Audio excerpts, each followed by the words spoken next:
Premier temps de notre partage de 15 minutes de ce jour avec les entrepreneurs et dirigeants chrétiens, comprendre et éclairer le monde à partir d'un retour sur le CES 2020, le Consumer Electronics Show qui se tient à Las Vegas chaque année et qui, comme vous le savez, est un peu la vitrine mondiale de l'innovation.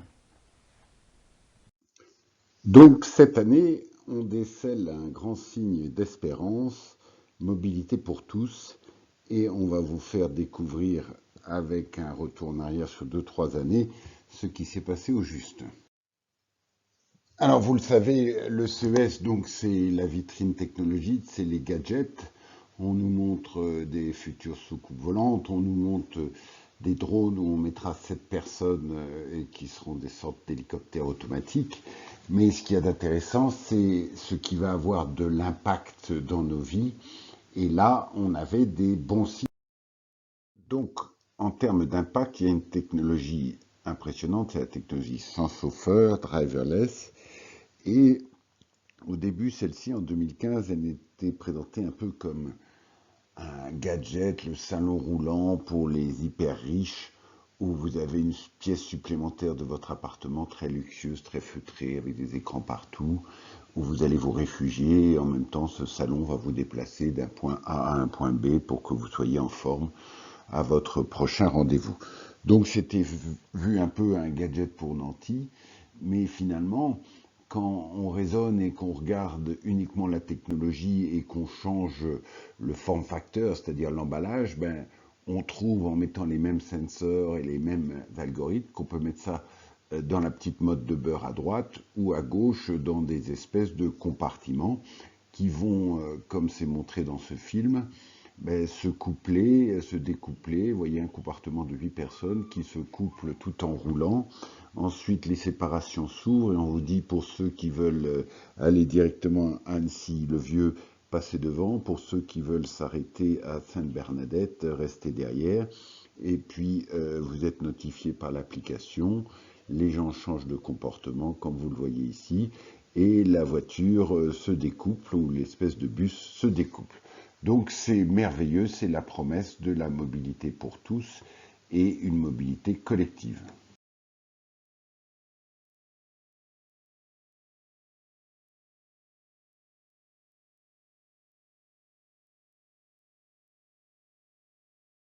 Tout d'un coup, patatras. Donc ça, c'était l'accident en mars 2018. Donc au CES 2019, tout était arrêté parce que il y avait un taxi Uber qui était en régime autonome avec un chauffeur pas attentif derrière le volant et qui avait tué une cycliste qui traversait devant lui. Et donc, Robot Killing Human, ça passe pas, c'est difficile. Donc, énorme coup de frein il y a un an et demi. Et là, les Américains ont peur, les gens veulent pas y aller. Qu'est-ce que c'est que ça? Et donc, il y a un an après cet accident, l'industrie s'interroge et écoute son leader, le patron de Mobileye, qui est une boîte israélienne achetée par Intel pour plus de 20 milliards de dollars, qui fait son mea culpa en disant nous, l'industrie, on a été très mauvais, on a raisonné en technologue et pas du tout en termes d'usage. Alors, pour arriver à ça, il faut changer de paradigme, il faut plus raisonner en technologue ou on voyait ça comme un continuum, ce qu'on appelle l'ADAS dans le jargon, niveau 0, niveau 1, c'est quand vous avez de l'ABS, puis niveau 2, c'est de mieux en mieux, contrôle de ligne, etc., jusqu'au niveau 5 où il n'y a plus de pédale, il n'y a plus de volant, il n'y a plus de chauffeur. Donc, en fait, il y a deux grands débats, si vous voulez. À gauche, c'est la conduite assistée, c'est très bien, et à droite, c'est des nouveaux concepts d'urbanisme. Donc, à gauche, on sauve des vies, à droite, on change nos villes, et surtout, on offre la mobilité pour tous.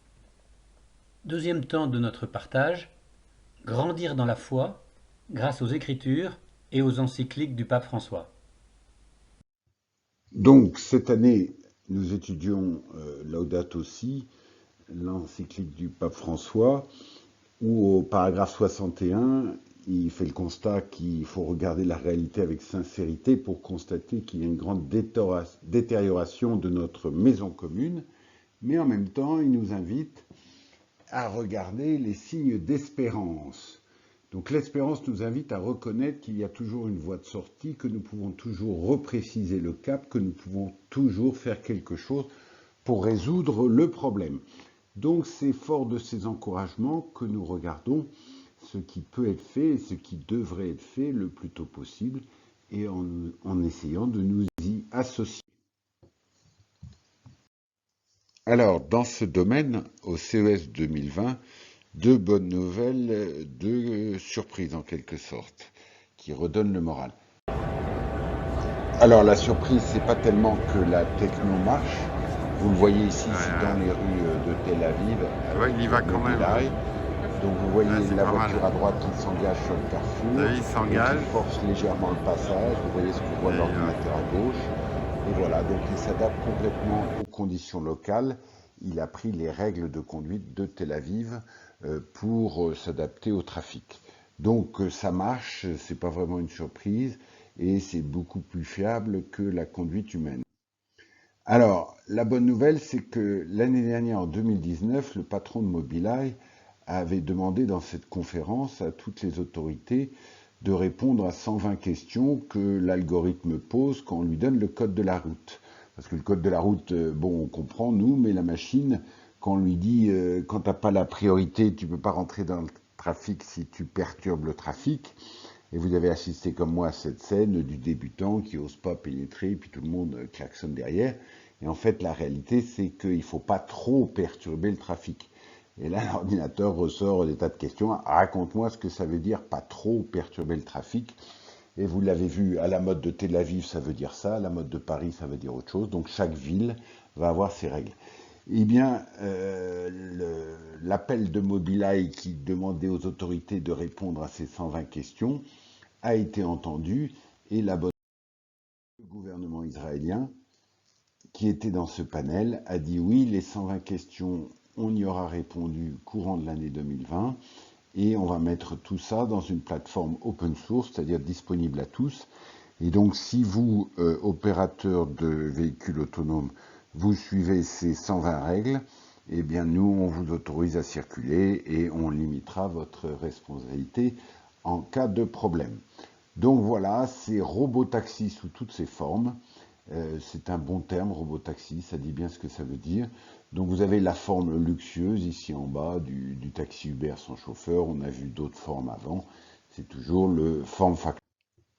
Donc la deuxième bonne nouvelle cette année, c'est par rapport au niveau d'exigence de ces technologies en matière de sécurité. Donc après l'accident de Uber, l'année dernière au CES, tout le monde avait le moral très bas en disant finalement, donc quelle est la cible? Est-ce qu'on doit vous montrer que nos voitures autonomes, elles sont 2 fois mieux en termes d'accidentalité que le chauffeur moyen, ou 10 fois mieux, etc.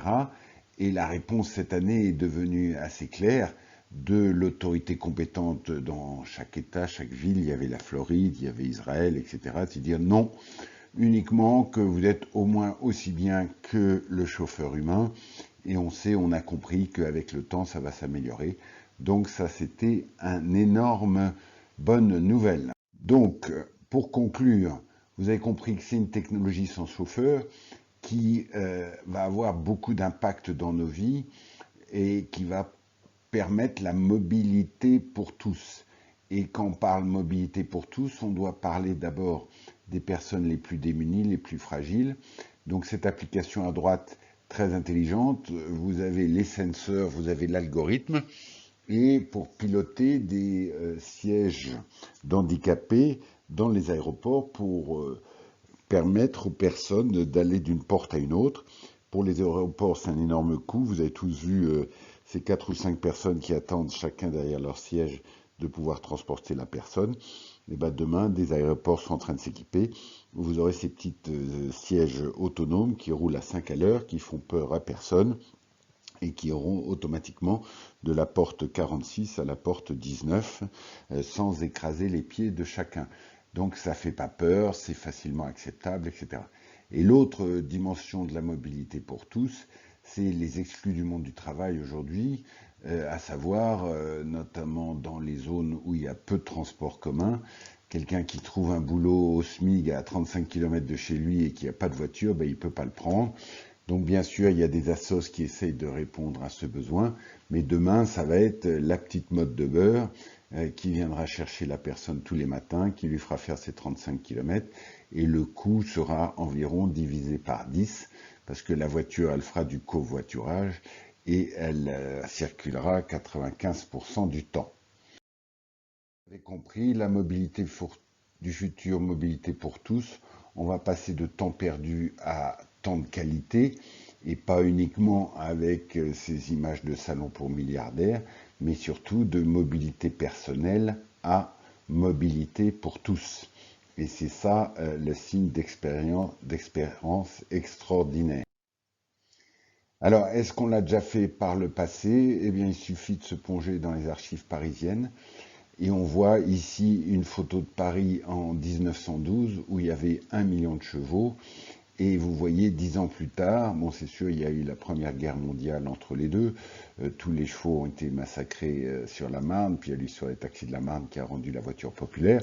Mais surtout, on est passé à 100% chevaux, à 100% voiture, parce que la voiture était vue comme non polluante et 2 fois moins cher que le cheval avec son cocher, son écurie, etc., etc.